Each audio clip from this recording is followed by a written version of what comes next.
Okay, even though the two debaters last night were far more presidential than the other two, what part of all politicians are professional liars do people still not understand? Because honestly, the presidential and vice presidential debates are just verbal competitions on who can convince you is the best liar.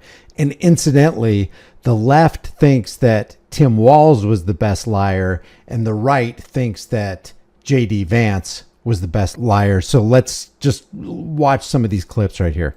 Governor, just to follow up on that, the question was, can you explain the discrepancy? All I said on this was I got there that summer and misspoke on this. So I will just, that's what I've said. So I was in. Basically, he said he's made statements in the past that he was in China when Tiananmen Square happened, and fact checker said, no, you weren't. So they were asking him about that, and he continues to lie on the debate stage. Go figure. Hong Kong and China during the democracy protests went in. And from that, I learned a lot of what needed to be in governance. Thank you, Governor. In other words, I learned how to be a better liar. This right here comes from a clip. He's asked about this later. Tim Walz is asked about this after the debate when he visits a pizza shop, but he literally says, I've become friends with school shooters. I've become friends with school shooters. How do you, okay, these people go to debate prep for hours, for days, for weeks, for months in order to get ready for this debate. How does I've become friends with school shooters accidentally slip out of your mouth? But he's asked about it after the debate. Seen it. What do you think your strongest moment was tonight? Hey, a question I can answer. It was a good debate. Both got to see a contrast. And I think the ending sums it up. The democracy issue is important. Governor, you said you become friends with school shooters during the debate. Can you clarify what you meant on that? We just want to keep pretending we're looking at pizza. Can you clarify what you meant when you said you'd be friends with school shooters? Keep looking at those pizzas, huh? I've become friends with school shooters. So just in case he didn't hear the male voice ask the question, the female voice got really loud about it, and he still ignored the question. Pretty funny.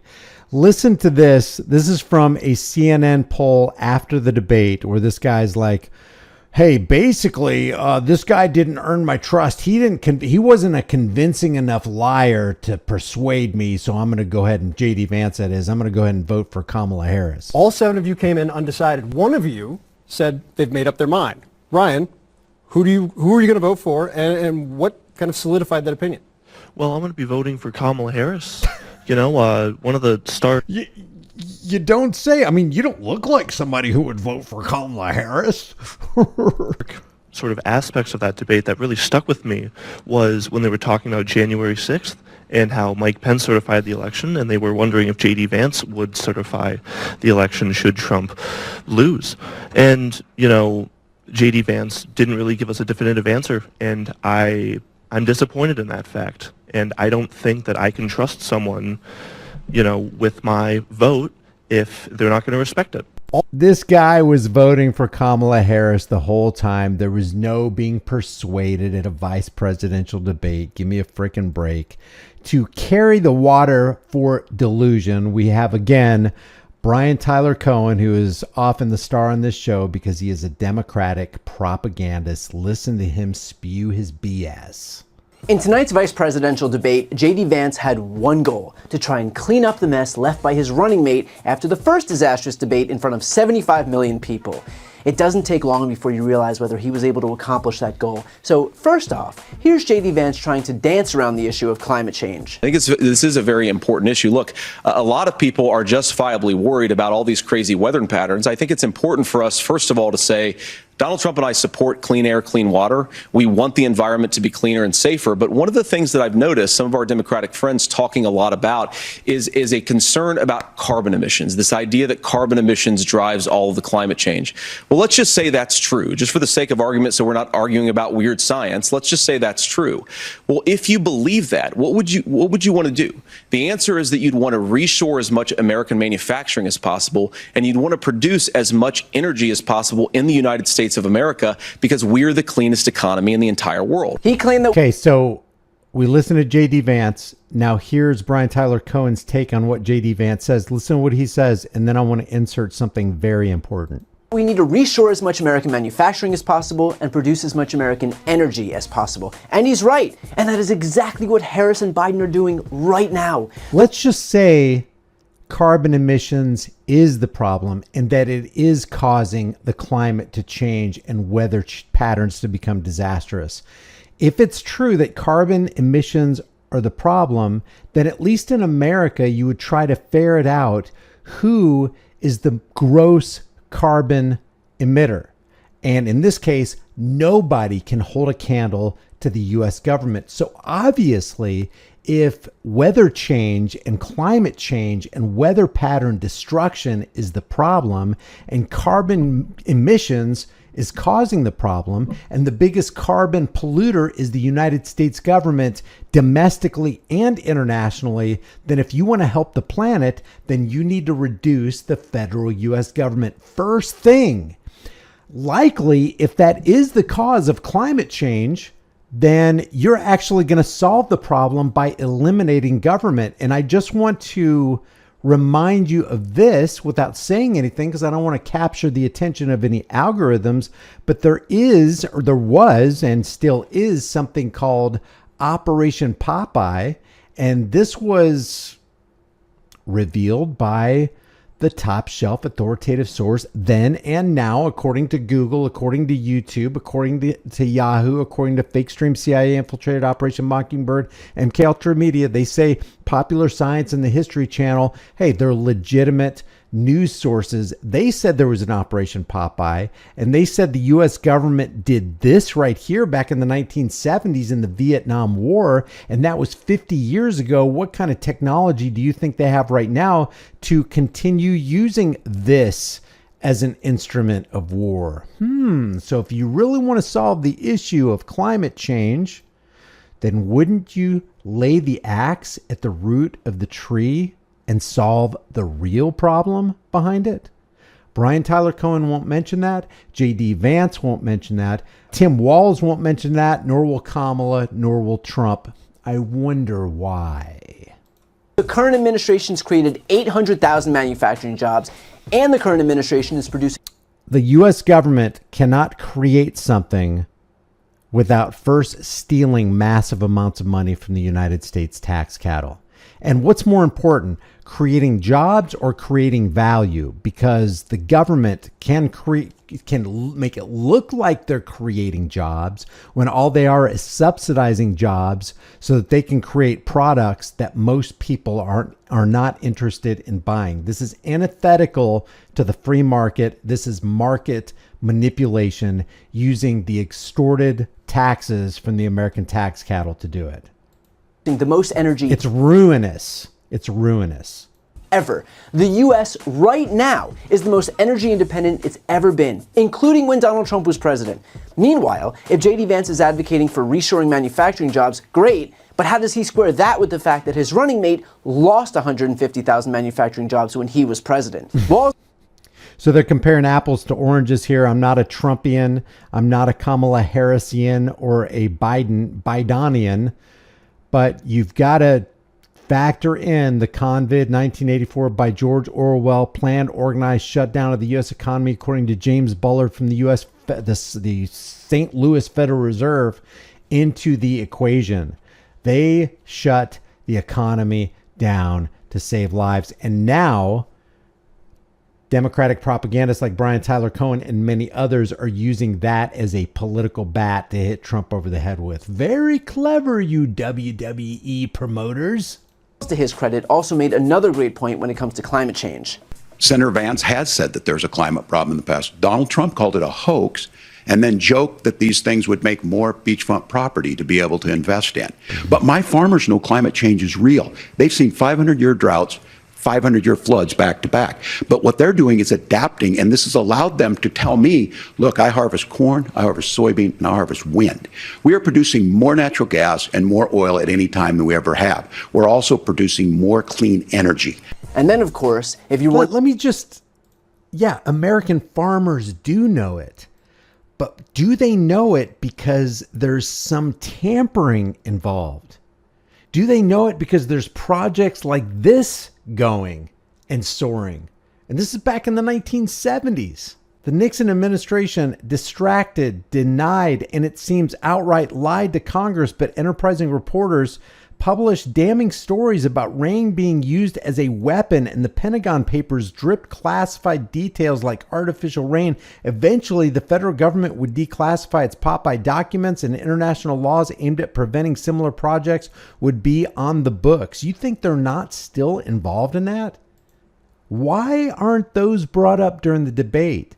Why, when they're hammering out like a Green New Deal plan, they don't mention things like Operation Popeye? And I wonder how many more operations they've had in the last 50-something years. Wondering why Trump and Vance are so willing to shill for big oil? Well, you don't have to look far. To call it a hoax and to take the oil company executives to Mar-a-Lago, say, give me money for my campaign and I'll let you do whatever you want. Name a politician who's not taken mega donor money from some special interest group. Name one, Brian. Is Kamala not taking money, massive amounts of money from special interest groups on the left? Is Trump not taking massive donor money from people on the right like Miriam Adelson? Bought and paid for. From there, they delved into the issue of immigration, which of course... What a frickin' just inherently hypocritical. How can you take a side? How can you take a Harris side or a Trump side? How? And maintain any semblance of morality? This is where we had the misfortune of listening to Trump's tirade about migrants eating pets. But it's important to note that the story was perpetuated by J.D. Vance prior to that. And of course, Vance's staff had already been told by the city of Springfield that it was speeding this up a little bit. True, but still he said it because the point, according to his own admission on air, is that even if he has to create fake stories, it's worth it to impact the narrative. And so, of course, when asked about immigration... If I have to create fake stories, it's important to impact the narrative. Name the mentality of one politician that does not apply to. They're always telling stories. They're always lying. They're always fabricating. They're always putting stuff into bills that's going to benefit them in the long run. It's going to benefit their lobbyists. It's going to benefit the special interest group who wanted them to lay that regulation on somebody to, say, limit competition somewhere in the market. Here's what Vance had to say. Before we talk about deportations, we have to stop the bleeding. We have a historic immigration crisis because Kamala Harris started and said that she wanted to undo all of Donald Trump's border policies. 94 executive orders suspending deportations, decriminalizing illegal aliens, massively increasing the asylum fraud that exists in our system. That has opened the floodgates. You've got to re-implement Donald Trump's border policies, build the wall, re-implement deportations. Deport millions of people, including those who have protected status and who are legal immigrants, without any details about how he would actually do it. Because after all, why worry about details when you have no intention of actually following the law? In reality, the reason there is chaos as far as immigration is concerned is expressly because Donald Trump killed the border bill that would have actually mitigated those issues, a point that Tim Walz made here. To an extent, that is true. And it looks like he used it. It looks like he called his Republican supporters so that he could use this as a political leverage tool against Joe Biden. Incidentally, in the debate last night, you would think that the president of the United States was Kamala Harris and not Joe Biden, which was very interesting. Most of us want to solve this, and that is the United States Congress. That's the Border Patrol agents. That's the Chamber of Commerce. That's most Americans out here. That's why we had the fairest and the toughest bill on immigration that this nation's seen. It was crafted by a conservative senator from Oklahoma, James Lankford. I know him. He's super conservative, but he's a man of principle, wants to get it done. Democrats and Republicans worked on this piece of legislation. The Border Patrol said, this is what we need in here. These are the experts. And the Chamber of Commerce and the Wall Street Journal said, pass this thing. Kamala Harris helped get there. 1,500 new border agents. Detection for drugs. DOJ money to speed up the adjudications on this, just what America wants. But as soon as I was getting ready to pass and actually tackle this, Donald Trump said no. Told them to vote against it because it gives him a campaign issue. It gives him what would Donald Trump talk about if we actually did some of these things? In fact, the moderators did offer a minor fact check about the legal status of migrants in Springfield, which sent Vance into a tailspin. Just to clarify for our viewers, Springfield, Ohio does have a large number of Haitian migrants who have legal status, temporary protected status. Well, Margaret, but thank you, Senator. We have so much to get to. Margaret, I think it's important we're because going to turn out of the economy. Thank Margaret, you. the rules were that you guys weren't going to fact check, and since you're fact checking me, notice how he complains about being fact checked. Oh, he should have let that go on, Brian Tyler Cohen. Come on. When your entire platform is predicated on lying, I suppose you're going to get upset when you get called out for lying. Brian, name a single political platform that isn't immersed in and standing on the foundation, the faulty, sandy foundation of lies? Name one. Even if they said the right things, you can't trust them because they are professional liars. What part of that do these people not get? Politics is synonymous with dishonesty. Politics is the clever and deceptive art of using euphemisms, lies, emotionalism, fear-mongering, scare tactics in order to dupe average people into accepting and even demanding the change of their own enslavement. And you're part of the circus. You're a circus clown juggling on the side ring while the three-ring circus is going on. Brian. And then, in what I believe was one of Walz's best moments of the debate. Now, you made a question about experts, said this. I made a note of this. Economists can't be trusted. Science can't be trusted. National security folks can't be trusted. Look, if you're going to be president, you don't have all the answers. Donald Trump believes he does. My pro tip of the day is this. If you need heart surgery, listen to the people at the Mayo Clinic in Rochester, Minnesota, not Donald Trump. And the same thing goes with this. And I ask you out there, teachers, nurses, truck drivers, whatever, how is it fair that you're paying your taxes every year and Donald Trump hasn't paid any federal tax in the last 15 years? How is it fair that the government rips you off, but the government doesn't rip Donald Trump off? How is that fair? Wait a second. How is it fair that you're ripping us off in the first place? So instead of the tax cattle going, yeah, he needs to pay his fair share because we have to, the tax cattle should be saying, yeah, that's not right. We should all be like Donald Trump and you should stop economically raping and terrorizing us. Why doesn't anybody think, oh, because taxes or something, it's just a foregone conclusion. It's like breathing or drinking water. It's something you got to do. If you don't do it, the government will go belly up. If the government goes belly up, there will be anarchy.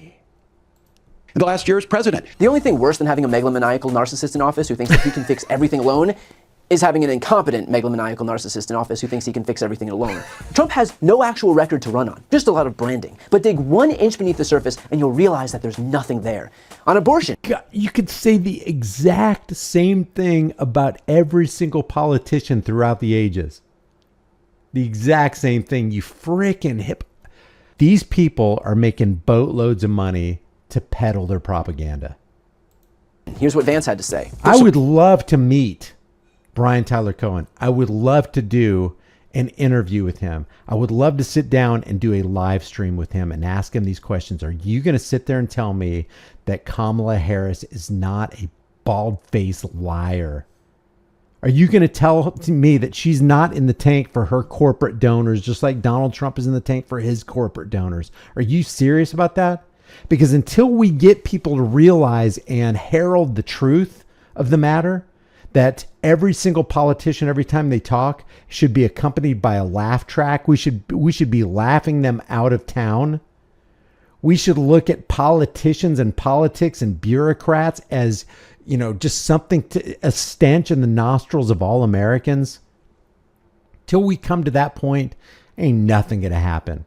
But as long as the Dave Pacmans of the world, the Candace Owens of the world, the Brian Tyler Cohens, the left versus right, the Brandon Tatums, the Hodge twins, as long as the Steven Crowders, the Young Turks, as long as they're making boatloads of money, continuing to propagate this myth of government, saying that we need to take politicians seriously, we need to believe them, we need to trust this politician over this politician, until we get to the point where that whole cover is blown, we cannot advance as a species.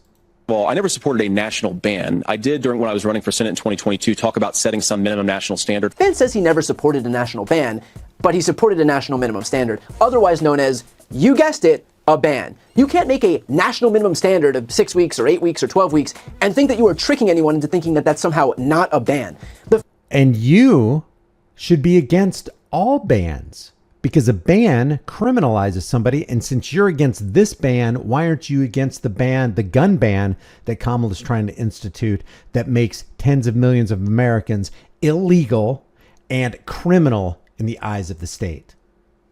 I'm going to end this here. There's like 6 more minutes left on this video right here, 5 or 6 more minutes.